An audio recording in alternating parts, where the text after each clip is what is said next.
There's never a time in human history where life has been like super peaceful and easy going. That's part of what people appreciate about life is those breaks, but you have to have the chaos too. And I think it's kind of built into the system that there is always going to be this up and down. And I think it's also built into the way you interface with life. You know, you're not always going to feel great. You're going to have weird days, you know, but those weird days where things are shitty, one of the things it does is it really makes you appreciate the good days.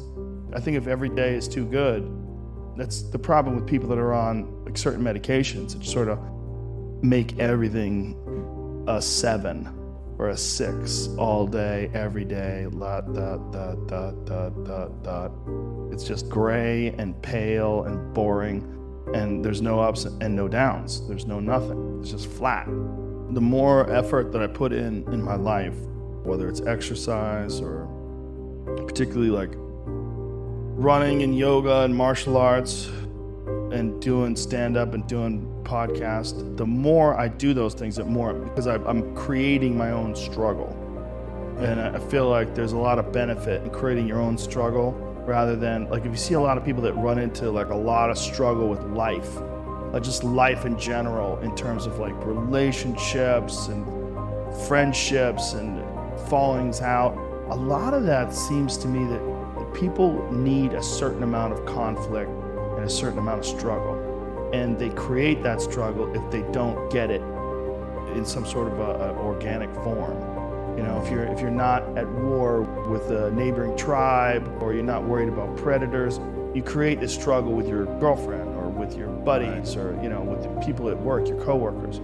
The more I create my own struggle, the more I orchestrate through training, through exercise, and just rigorous physical struggle where you're knocking on the door of whether or not your body is going to make it through this. The more you do that, the more I feel like it minimizes other struggles in life. I like it that way better. But it really does seem like doing that minimizes other things, because like if you're running hills, right? If I'm running hills and doing these sprints 400 or 500 yards up this hill, it's so hard to do that's all I can think of. And my body's heaving, my heart's pounding, and I'm just push, and all I'm thinking about is my breath. Things get minimized. Everything else is sort of like, that's a real struggle. Like that's almost death. Like your heart is going 180 beats a minute, you're pouring sweat. That's like a design. I'm doing it on purpose.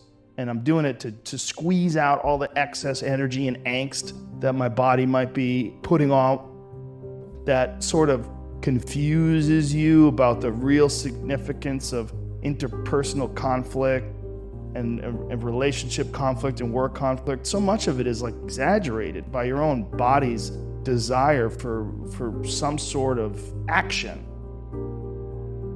something going on. So I've found that the more I do that myself, less I have that in my everyday life. And then also I have to do all that I'm supposed to do. I have to do all the work. There's a thing that you can do where you can get used to action. Like Jocko Willink's a perfect example. You know, he has that thing on his, if you go to his Instagram page, almost every other photo is a watch. And it's a watch that says 4:30 in the morning. That's when he gets up and he works out. And he earns the sunset. And he does that. He's so disciplined. And he's got this saying, that's a great saying, discipline equals freedom. And it's true, because he's able to force himself to do that every single time. There's no excuses. There's no break. There's no days off. It doesn't happen. So because of that, you're not scared. You know that you can keep doing it. You know that you can continue to perform. There's a lot of people that are scared of their ability to do something that's difficult. They're scared of whether or not you see someone who's doing something that's really tough to do, and you go, man, I don't know if I could do that. I don't know if I could force myself to be disciplined. I don't know if I could force myself to take that kind of action. Well, if you do force yourself to take that kind of action, you don't have that question anymore. That question, I don't know if I can do it. Well, you're doing it. So you obviously can do it. Can you do it tomorrow? We did it today. Or can you do it tomorrow? Just do it. I mean, that Nike slogan, just do it, it's one of the greatest slogans of all time. So true. So good. It's so much better than live your truth or any of these fucking stupid ones that you hear today that people keep spouting out left and right.